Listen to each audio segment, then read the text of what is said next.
Hello, we're here with John Valle. John Hello. Valle is the president of the Society of NLP. John, could you please explain to the people what is Society of NLP for anybody who doesn't know? Oh, sure. Hey, we've been around since 1978 or so, and what we do is we take care of the quality control, basically. Been the first certification body, as far as we're concerned, the only certification body. We support all of our trainers. We produce certificates for all of our practitioners, master practitioners, for all of our licensed trainers, and we service people around the world, really. We're an international organization. So. Okay, interesting. And you're the president of the society. Can you talk a little bit about your function and what you're doing? Yeah, sure. I coordinate a lot of things around the world for other institutes, all of our institutes, and to make sure that the quality control is there, they're following the standards that we set up, the trainings are good quality trainings, things like that. People who are licensed are properly licensed, and even our practitioners and master practitioners are good people doing the right things out there and helping other people.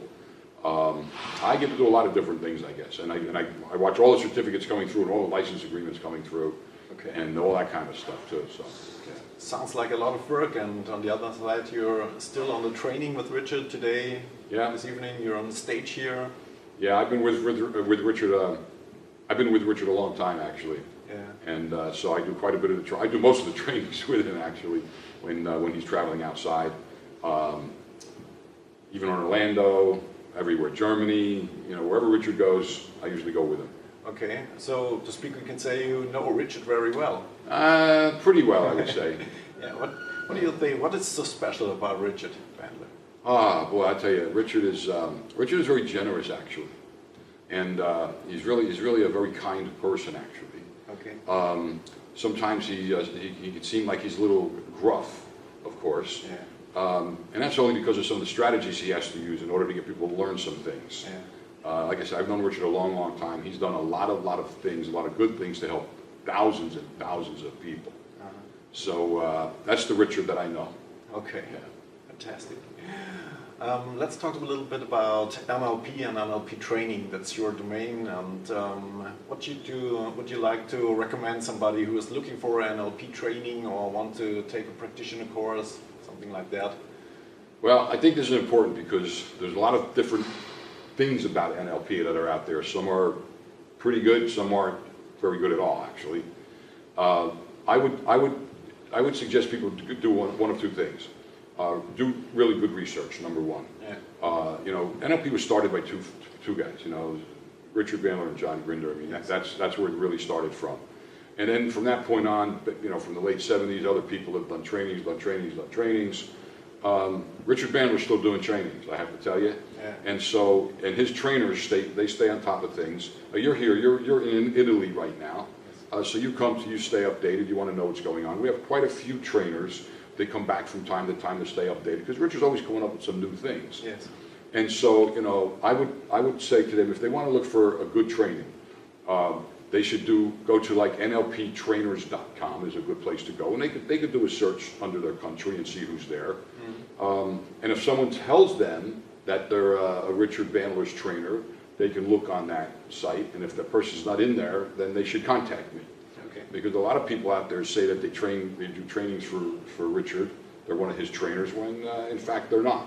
Okay. And so I would caution the public about that. And sometimes it's just an oversight. They were starting to do training out there for us, but they didn't tell me, so they're not in that database. But still, somebody should contact me and let me know, and I'll check it out for them. Okay. Yeah. Good NLP training. The people who do good NLP training, they demonstrate what they teach. Number one. Yes. They have lots and lots of exercises for their people to learn how to use the technology, because NLP is really it's about how the brain works and language. And a little bit of neurochemistry in there, of course. But it's really about language and how the brain works and how everything connects together in that way. And a lot of people don't teach it that way. It's not about therapy. It's about teaching people to use their brain. Yeah. It's really what it is. And you can apply it really wherever someone has a brain and they want to learn to use it. So it's used in sports. It's used in teaching. It's used in legal field. It's used in, name it. If someone has a brain and they want to learn to use it, they should come and learn NLP. It's not a cure-all for every single thing that someone could have a problem with, of course, but it pretty much solves lots and lots of them. You know, as I say, it's not a panacea, but it's a pretty good start. Okay. Yeah. Yeah. Interesting. Okay.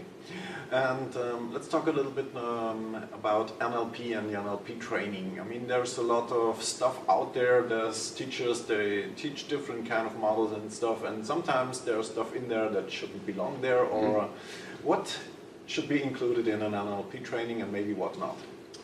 Well, the only thing that should be included in NLP training is NLP, really. The problem is that people go out and they find some other things, and I don't mean to pick on any other technologies because some of them are for different purposes. Like, and I'll choose Reiki, like for example. Yes. If someone is going to teach Reiki, it does not belong in an NLP program. Yeah. You know, things like that. You know, there should be a separate program. You want to teach Reiki, you teach Reiki. You want to teach NLP, you teach NLP.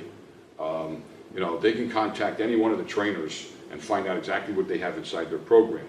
I always cautious people, if they see a trainer or they come across an NLP trainer who says they can teach everything, you know, and they start combining things, I say, be very cautious, really be very cautious. You know, I have a saying, it says, nobody's good at everything, but everybody's good at something. And the really good people out there, they take what they're good at and that's what they teach. They don't try to combine all kinds of things into one program. Now, there are lots of trainers who have this program. They might have practitioner, then a master practitioner program, then a coaching program, you know, things like that. And all covering under NLP. That's pretty good. You know, to me, that's pretty good.